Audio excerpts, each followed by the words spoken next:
Seharusnya mereka bisa membedakan antara orang yang meninggal karena lalu lintas dan meninggal karena diperkosa dan dibunuh DPO. Nah, ini yang di DPO ini yang sangat amat melanggar protap Polri, Mas. Nah, ini fotonya sama sekali nggak ada.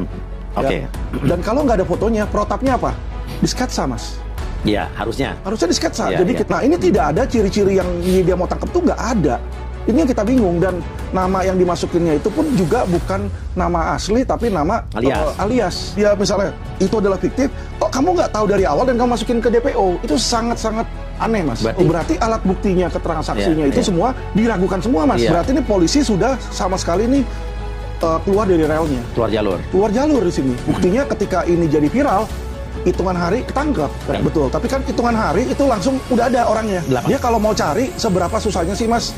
Ya teroris aja yang jago, nanti ini Harun Masiku yang udah kabur aja. Kalau nggak masalah duit, masalah kekuasaan. Nah, kalau saya lihat di sini ini kekuasaan. Disitulah makanya, Mas, saya sebagai pakar hukum dan ahli hukum, saya melihat kira-kira jenderal mana yang patut kita duga. Jadi kasus Vina ini nggak mungkin bisa seperti itu kalau nggak ada orang kuatnya. Apalagi, Mas, sampai presiden ngomong. Presiden mau bilang tolong transparansi. Ya kan? Berarti apa di situ? Berarti kalau yang lain aja yang biasa-biasa nggak bisa tembus, Mas. Yang patut dicurigai ini kalau menurut saya ini ya, apalagi ada Peggy yang ditangkap, Mas. Dalam waktu dekat Peggy sudah ditangkap, sedangkan alat buktinya adalah keterangan saksi yang dibilang oleh Susno dan lain-lain. Itu hanya satu saksi kunci yang melihat dari 100 meter bisa melihat orang. Aib. Jadi dia bilang ini bohong. Halo teman-teman, ketemu lagi di channel Kompas Informasi. Kali ini ada berita yang sangat menarik, dan ini ada seorang praktisi hukum. Dia adalah seorang pengacara kondang yang tentunya kita semua tahu ya siapa dia, yaitu Alvin Lim. Di kasus Vina Cirebon ini, Alvin Lim berkomentar sangat keras sekali, dan memang Alvin Lim ini kita kenal ya siapa beliau, dan beliau adalah seorang pengacara yang tentunya sudah malang melintang di dunia hukum ya teman-teman. Jadi dia mengetahui apa sih sebenarnya yang terjadi gitu ya teman-teman di kasus-kasus di negeri ini ya. Salah satunya yaitu kasus Jessica, kasus Vina Cirebon ini. Dia ikut berkomentar, dan tentunya pandangan Alvin Lim seperti apa, kita tonton dan kita simak. Paling utama adalah proses hukum ketika mereka menjadikan pertama ada salah diagnosa. Jadi dibilang pertama korban laka lalu lintas. Ya, dibilang korban lalu lintas. Jadi ketika ada orang meninggal itu seharusnya kan Polri itu ada protapnya, Mas. Jadi kayak misalnya mereka ada forensiknya, ada tim tim untuk olah TKP di situ ya, Inavis namanya, Inavis Identification di situ. Nah, seharusnya mereka bisa membedakan antara orang yang meninggal karena lalu lintas dan meninggal karena diperkosa dan dibunuh. Di situ itu nggak sulit ya? Nggak sulit kalau menurut saya, apalagi polisi tiap kalinya selalu berhubungan dengan penjahat-penjahat kan gitu loh. Jadi mereka bisa lihat misalnya pakaiannya acak-acakan nggak di situ. Kalau namanya diperkosa tuh pasti ada bekas paksaan lah gitu, baju, celana dalam, baju dalam di situ kan. Dan terutama alat kelamin di situ. Jadi itu nggak bisa dibohongin, Mas. Ya, nah ini kok bisa salah diagnosa, itu satu. Terus kedua, pelakunya katanya ada 8 ya, yang ditangkap itu cuma 5 dan diproses hukum. Nah, anehnya 3-nya lagi dia buat sebuah pernyataan DPO. Nah, ini yang di DPO ini yang sangat amat melanggar protap Polri, Mas. Apa yang melanggar DPO-nya? Mas pasti tahu lah yang namanya DPO itu singkatan dari daftar pencarian orang. Iya, ada fotonya, ada identitasnya. Ada fotonya, ada identitasnya. Nah, ini fotonya sama sekali nggak ada. Ya. Dan kalau nggak ada fotonya, protapnya apa? Disketsa, Mas. Iya, harusnya. Harusnya disketsa. Jadi kita lihatlah kalau di Amerika itu kan orang kan siapa yang ini yang pukul kamu atau siapa yang ini, kan orang nggak tahu kan, dia nggak punya fotonya. Iya, bayangannya sketsa ya. Iya, rambutnya ikal, kulitnya hitam atau putih gitu. Jadi dia gambar tuh. Ya, nah nanti sketsa itulah yang ditampilkan sebagai bahan DPO, ini orang ini yang dicari. Iya, orang ini yang dicari. Nah, ini tidak ada ciri-ciri yang dia mau tangkap tuh nggak ada. Ini yang kita bingung, dan nama yang dimasukinnya itu pun juga bukan nama asli tapi nama alias. Jadi orang bingung, Peggy siapa gitu kan. Jadi semua yang Peggy ikut keseret deh. Ikut keseret nanti kan di situ kan. Jadi harusnya kan mereka namanya, kalau mereka mendapatkan nama seseorang sebagai DPO, pasti ada sumbernya, Mas. Iya, nggak mungkin sembarangan. Dari BAP atau bagaimana kan. Nah, masa sih polisi sudah masukin 3 orang, terus dia bilang yang 2-nya lagi fiktif? Kan aneh kalau dia misalnya itu adalah fiktif, kok kamu nggak tahu dari awal dan kamu masukin ke DPO? Itu sangat-sangat Aneh, Mas. Berarti alat buktinya, keterangan saksinya itu semua diragukan semua, Mas. Iya. Ya dong, kalau dia bilang, oh yang bunuh si A, ini si ini. Lah kalau dari awal aja dia bilang ada 2 DPO lain lagi terus tiba-tiba fiktif, berarti kan keterangan dia nggak benar nih. Yang dia dapetin dari situ. Iya. Nah, itu yang saya permasalahkan di situ. Kalau dari awalnya aja ini sudah nggak benar, ya kan? Berarti ini polisi sudah sama sekali nih keluar dari relnya. Keluar jalur. Keluar jalur di sini. Ya, jadi nggak bisa dia sembarangan bilang orang DPO terus tiba-tiba oh cuma 1 doang. Dan bayangin aja, Mas, 8 tahun ada DPO 3 nggak pernah diperiksa. Kenapa saya bilang nggak pernah diperiksa dan nggak pernah dicari? Buktinya ketika ini jadi viral, hitungan hari ketangkep, kan? Betul. Tapi kan hitungan hari itu langsung udah ada orangnya. Dia kalau mau cari seberapa susahnya sih, Mas? Ya teroris aja yang jago, nanti ini Harun Masiku yang udah kabur aja. Kalau memang mau, ya kan? Sekarang, nah, selalu dalam hal saya punya pemantauan ya, Mas ya. Kalau ada proses polisi yang janggal, yang kita pikir ada mafianya bermain, selalu 2 hal terlibat. Apakah uang atau pejabat? Kekuasaan. Yang terlibatan di situ. Iya, ada pejabat yang masuk dalam pidana itu, makanya dalam lingkaran itu, ya. Makanya dia mau tutupin. Atau orang kaya yang punya uang.